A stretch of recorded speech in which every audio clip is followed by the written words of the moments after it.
Hello student, good evening.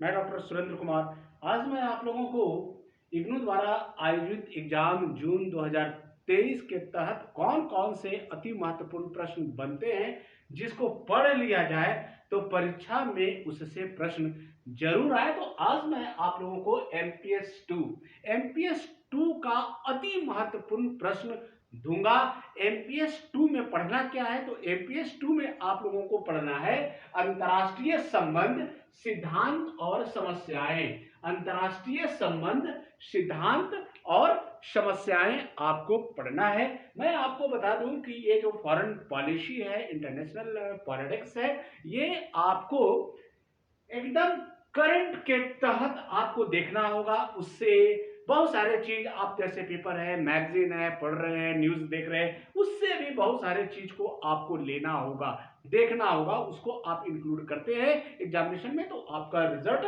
बहुत अच्छा होता है। तो मैं थोड़ी सी बात बता दूं कि क्वेश्चन पेपर पर आपको ऐसा ही लिखा हुआ होगा और इसको जानना बहुत जरूरी है। काहे कि अगर स्टूडेंट इसको नहीं जानते हैं तो बहुत सारी गलतियां वो कर बैठे। तो जैसे आपका क्वेश्चन पेपर में रहेगा एमपीएस 2 तो लिखा हुआ रहेगा अंतरराष्ट्रीय संबंध, सिद्धांत और समस्याएं लिखा रहेगा।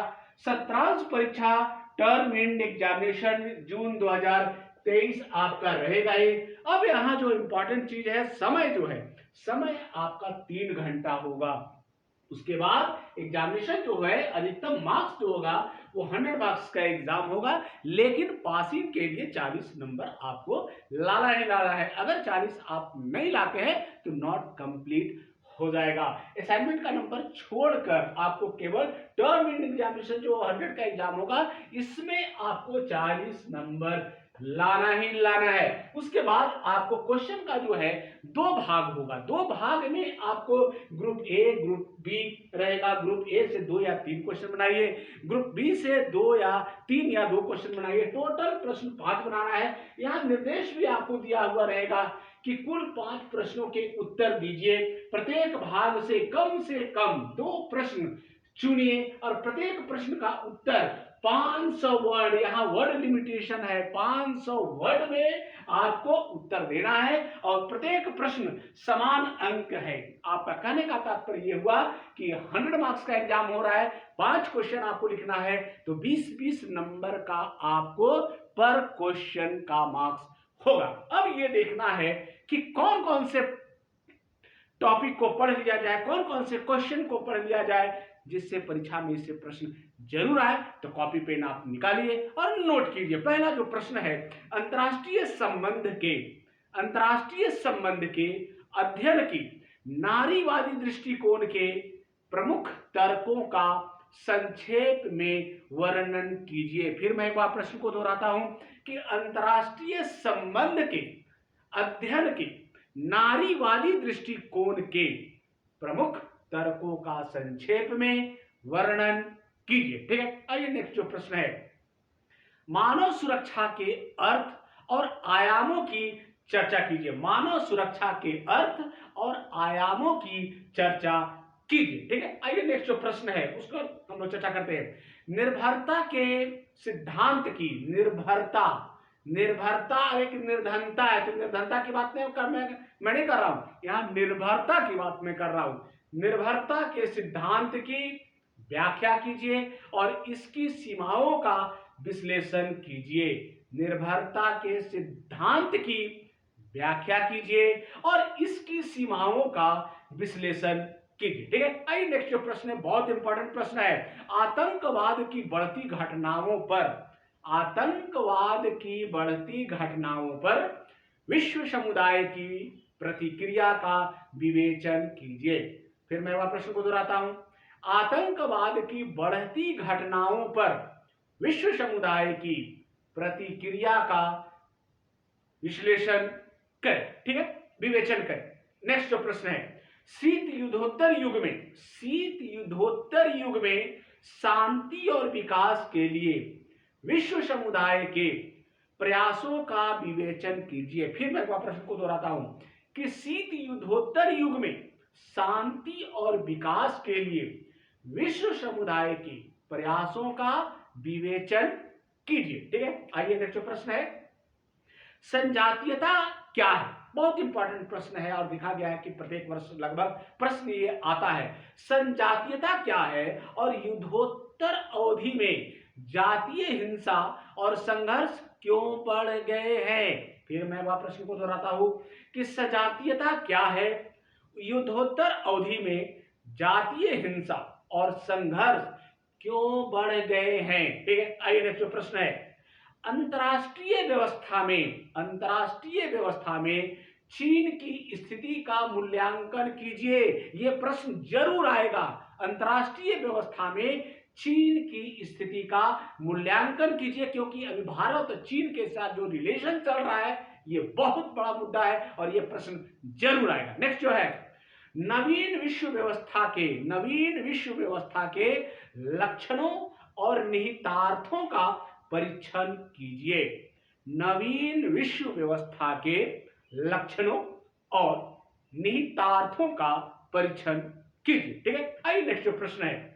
विश्वीकरण मतलब भूमंडलीकरण, जिसको इंग्लिश में ग्लोबलाइजेशन कहते हैं। विश्वीकरण भूमंडलीकरण से आप क्या समझते हैं? मतलब ग्लोबलाइजेशन से आप क्या समझते हैं, भूमंडलीकरण से आप क्या समझते हैं, इसका किस आधार पर समर्थन और विरोध किया जाता है? इसका किस आधार पर समर्थन और विरोध किया जाता है? ठीक है, आइए नेक्स्ट प्रश्न है। समकालीन आर्थिक व्यवस्था में दक्षिण दक्षिण सहयोग की संभावनाओं का वर्णन और मूल्यांकन करें। फिर मैं वह प्रश्न को दोहराता हूं।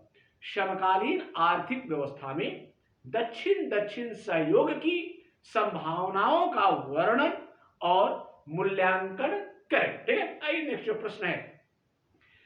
परमाणु निरस्त्रीकरण शासन तंत्र के मूल लक्षणों को दर्शाते हुए परमाणु निरस्त्रीकरण नीति के विकास को रेखांकित करें। फिर मैं एक बार प्रश्न को दोहराता हूं। निरस्त्रीकरण का मतलब डिजर्मामेंट की मैं बात कर रहा हूं। तो परमाणु निरस्त्रीकरण शासन तंत्र के मूल लक्षणों को दर्शाते हुए परमाणु निरस्त्रीकरण नीति के विकास को रेखांकित करें। ठीक है, आइए नेक्स्ट प्रश्न है।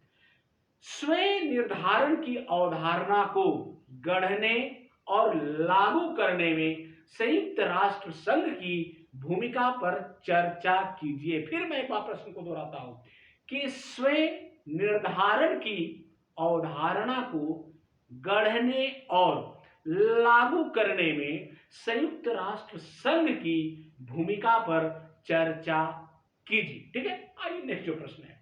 गैर सरकारी संगठन एनजीओस की बात यहां मैं कर रहा हूं कि गैर सरकारी संगठन के उद्भव और अंतरराष्ट्रीय संबंधों में उनकी प्रासंगिकता तथा भूमिका की व्याख्या कीजिए। यह बहुत इंपॉर्टेंट प्रश्न है। फिर मैं वह प्रश्न को दोहराता हूं कि गैर सरकारी संगठन के उद्भव और अंतरराष्ट्रीय संबंधों में उनकी प्रासंगिकता तथा भूमिका की व्याख्या कीजिए। ठीक है, आइए नेक्स्ट प्रश्न है।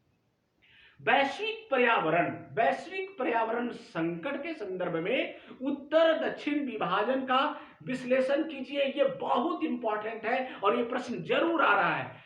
वैश्विक पर्यावरण संकट के संदर्भ में उत्तर दक्षिण विभाजन का विश्लेषण कीजिए। ठीक है, नेक्स्ट जो प्रश्न है।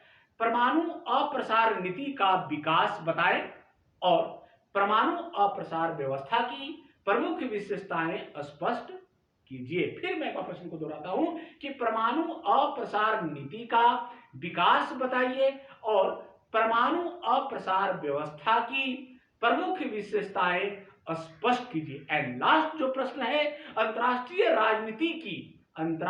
राजनीति की गत्यात्मकता को समझने में प्रभुत्व अर्थात वर्चस्व का मार्क्सवादी सिद्धांत किस प्रकार सहायक है? फिर मैं वह प्रश्न को दोहराता हूं कि अंतरराष्ट्रीय राजनीति की गत्यात्मकता को समझने में प्रभुत्व अर्थात वर्चस्व का मार्क्सवादी सिद्धांत किस प्रकार सहायक है? यह मैं 15-16 प्रश्न आपको दिया हूं। मुझे आशा ही नहीं पूर्ण विश्वास है कि इससे परीक्षा में प्रश्न जरूर पूछे जाएंगे। एक चीज मैं आपको बता दूं कि इसका सारा उत्तर मेरे YouTube चैनल पर उपलब्ध है। फिर मैं बता रहा हूं कि एग्जामिनेशन जैसे स्टार्ट होगा उसके पहले मैराथन क्लास चलेगा।